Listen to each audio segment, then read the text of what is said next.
the Big Body Benz. Mercedes-Benz Stadium, Atlanta, Georgia. It is the top-ranked Bulldogs against Alabama. Georgia is a 6.5-point favorite, over under around 49.5. The SEC championship game. How many locks do we have? I have a lock. I've got one lock. Is your lock the same as mine? Because mine don't think so. Is Georgia minus 6.5. In fact, while I'm locking it up here for pod purposes, I suggest finding an alternate line of Georgia minus 9.5 and going with that instead, because I think you're going to get much better value. But I just I talked about this yesterday too, Chip, when we were on the early edge. Like, teams tell you who they are if you just listen to them and pay attention to them. And I think Alabama's been trying to tell us what it is all season long, but nobody wants to listen to it. They keep putting it at number 2. They keep putting it at number 3. They think that it's still an elite team. And Alabama, what it is, it's a very good football team. And it might be one of the 4 best teams in the country. But it's not Alabama, or at least it's not the Alabama that we've seen in recent years. In the trenches particularly, I don't think it's as good of an Alabama team as we're used to seeing. I think they get outmanned and out-physicaled by a lot of teams. We've seen it. We saw it against Texas A&M, which was the best defensive front that Alabama has faced this season before Saturday. And we saw what happened in that game. We saw what happened against Florida. We saw what happened against an LSU team with an interim coach with guys who were kind of checked out in the season. They were able to out-physical Alabama for a lot of that game. Auburn was able to do it last week to force them to take it to overtime. Even Arkansas at times was doing it a few weeks ago. Now you're going up against Georgia. Why am I supposed to believe that Alabama's been sandbagging it all season long just to surprise Georgia in the SEC championship game? No. Georgia's got better players in the trenches. That's where Georgia's going to win this game. They're not going to put up 40 points on Alabama, but they're going to hold them to it. Nope. Alabama might score the most points on Georgia this year. It might get 17, but Georgia's going to get closer to 30. So give me the Bulldogs. I know you're not a huge team totals guy, but if you find a 24, you got to fire that, right? Yeah. There's 23.5 out there. I'll probably be on that too, yeah. Like an Alabama team total under 24? In fact, if you find that, there's a 23.5. I see a 21.5. 23.5 is a little juiced. Oh, is it 21? And I'll lock that up. Alabama team total under 21.5. That's put on my card now too. Should I double fight this? No, let's just single fight it. I'm locked agreement. Oh, Fight. College football reasons. I just I think that we are at a fascinating point in the SEC, Nick Saban, Alabama era, because, and no, I'm not going to do that thing where you try to write the dynasty is over column. Okay. Okay. I don't do that. But what I can acknowledge is mystique, because mystique is intangible. Mystique is that stuff that kind of creeps in your head, and really more fans than players. It doesn't actually have that much of an impact on the games on the field, but this is a sport that we talk about 12 months a year when there's only 12 games in a season. And for the first time this season, Nick Saban lost to a former assistant. If it happens twice in the same season, and if it happens to a Georgia team that has continually bumped its head against the ceiling that is the Crimson Tide, then this is it. The mystique's gone. The Alabama machine will still recruit at a high level. They'll still win a bunch of games and compete for national championships. But the mystique that you can't beat them, the blood will be on the floor, because it's not going to be the fluky Ole Miss, not fluky, but because Ole Miss was in the mix for the SEC West, but it feels fluky looking back on it, especially how other SEC teams have played against Alabama. Auburn, because it's the Iron Bowl, always has that own space. But Texas A&M and Georgia are Alabama's top 2 competitors in the SEC on the recruiting trail. They're some of the top 2 competitors on the field. And if Alabama loses both of those games to Nick Saban former assistants, the mystique's gone. It's a new era in the SEC, one that is a little bit less of Alabama and everyone else, and not wide open and not parody, but at least you have to seriously entertain other angles here, other decisions on who's going to win. But when it was 13-0, right? Wasn't it 13-0 at halftime of the championship game? And I'm like, I'm walking around the concourse of this stadium, and the Georgia bros are crying and hugging with tears in their eyes. It's finally happening. All of my entire life, this is all we've wanted. This is it. We're going to do it in Atlanta. And we're going to do it against Alabama. And then took it out from them. Then in the SEC championship game, you hold that lead in the third quarter. And then what are you doing, Kirby? Then Alabama just takes it out from them. And the best quarterback on the field plays for Alabama. And when Bryce Young led a 97-yard touchdown drive to send that game to overtime for the first time in Iron Bowl history, I said on that Saturday, as I was getting ready for I think SEC postgame maybe, I was like, all right, well, that's it. I'm picking Alabama next week. And I picked Georgia to beat Alabama in the SEC championship game in May. I picked Georgia to beat Alabama in the SEC championship game in July. So I'm not going to be surprised, but there's just way too many people who believe that Georgia is going to be able to get through this. And I think Alabama with Bryce Young has a chance to bring back that scary mystique, intangible, and at least keep this thing close. 6.5 points. Let's go. Listen, I know Bud's about to drop some intelligence and sense onto the show, but Chip, I just want to remind the listeners that in lock fights this year between you and me, I am 3-1, and also you are negative 13 units on the season. So. Small sample size theater. I mean, this feels like Chip should just play this on the money line. Yeah. Okay, got it. I think there's a segment in this show. I don't think Georgia's secondary is very tested. It doesn't mean it's bad, right? Like Georgia doesn't recruit scrubs there. Kirby Smart generally has pretty good secondaries. They really have not played a whole lot of good passing offenses, and they haven't played a lot of great defenses. I expect Alabama to copy some of the game plan Florida used against them, through the first 20 or so minutes, which was kind of effective. Not really like you didn't think Florida was going to win, but like, okay, they're giving Georgia a little bit of problems here.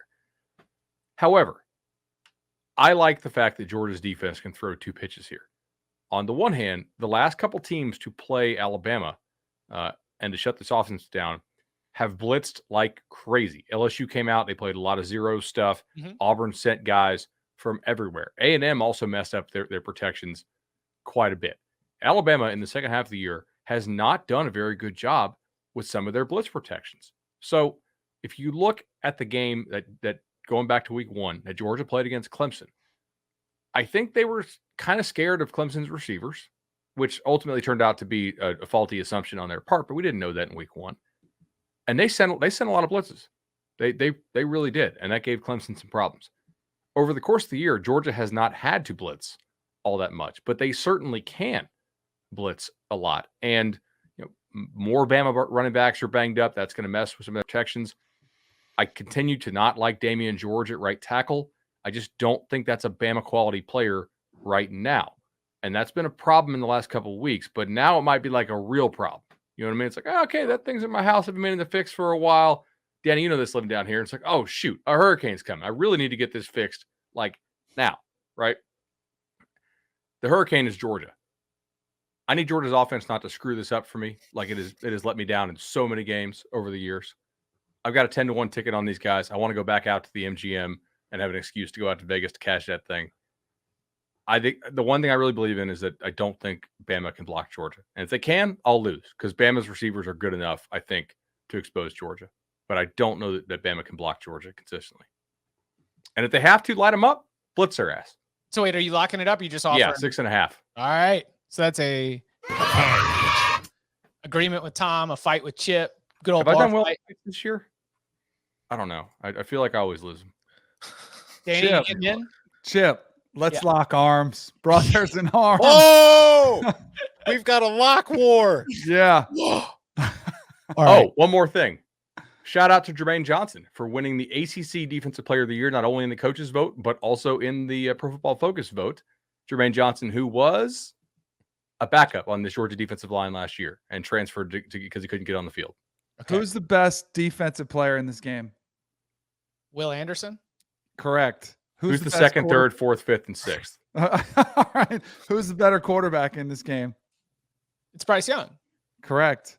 So it's too many daggum points in this rivalry. Like, it's just, and I know it's only 6.5, but it's too many daggum points for a Bama team that this has been now thing makes me nervous. We saw Michigan get over their hurdle. We saw Oklahoma State get over their hurdle. Right. Maybe this is the one where Georgia gets over their hurdle and they finally get there. That is why I'm also on the first half under in this game. So I'll tell you why I kind of like Bama here. I don't love it. I want to have a lock fight. I want to have a lock war. I want to Yeah, get hold on on, with can we play it? I don't think we Yeah, played it. Yeah, play it. No, we haven't played it all year. 1, 2, 3, 4. I declare a lock war.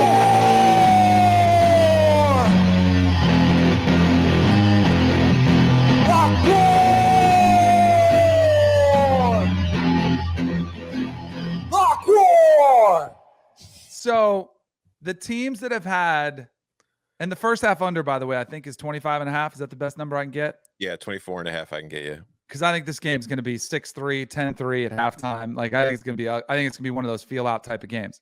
So the teams that have played Georgia the toughest, and it's only been for a half, I know, Clemson, Florida, and Auburn, where they were competitive in the first half. Those three games, the quarterbacks really lost their patience, made big mistakes, whether it was DJ Uiagalelei, tried to squeeze a slant in there, pick six the other way. Bo Nix does Bo Nix things, and Emory Jones and Anthony Richardson aren't very good quarterbacks. One thing I've really been impressed with Bryce Young, and I noticed this during the Iron Bowl, noticed it during LSU, he knows his offensive line isn't very good, but man, does he believe in himself and his teammates. And he's like, I'm not going to cost my team a game. I'm not going to go out there and try to do too much. I'm not going to throw a pick six. I'm not going to I'll sack me. He might get sacked 10 times in this game, but I feel pretty confident that he's not going to just put his defense in a bad spot, that he'll throw it away. He'll get to the line of scrimmage. He'll do whatever it takes.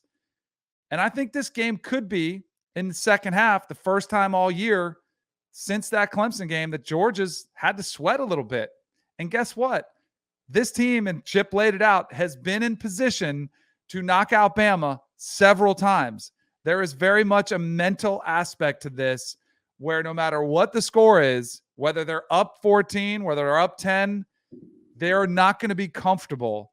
And Bama has been comfortable this season. They've been in plenty of fights. Now that, to Tom's point, that is something that's concerning, but I'm still very curious to see how Georgia does when they respond to that type of situation. Because I don't mind. I kind of want to do the total on the game under, but I do worry that it's just too much in the end. And, Bama's defense might be out there just too long, and you see Georgia pull away late.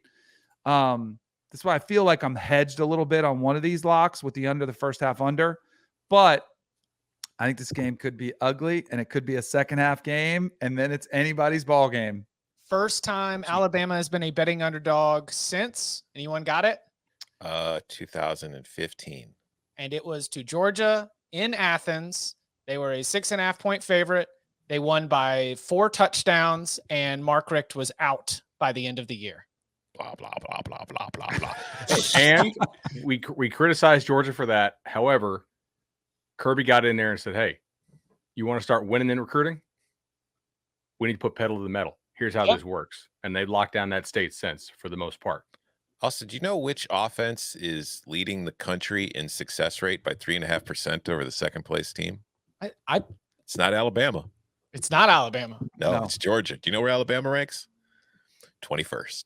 So having the better quarterback and all those guys really doesn't seem to help them in that area very much. But Danny's point does scare me. Having a good offensive line, I don't know. Which point scares you? The fact that some of the more, I'm not going to say better because Florida's defense wasn't actually good this year, but the more talented defenses Georgia has faced has kind of made this offense look But I'm a believer enough in the defense creating some short fields. I'm a believer in betting against Damian George. Mm-hmm. Stetson Bennett. Everybody's got athletes all over the field. Find the duck, right? Danny, you know the term for the guy that can't cover. Find the duck works for offensive linemen too. And I think at this point, sometimes you just got to play a kid before he's ready.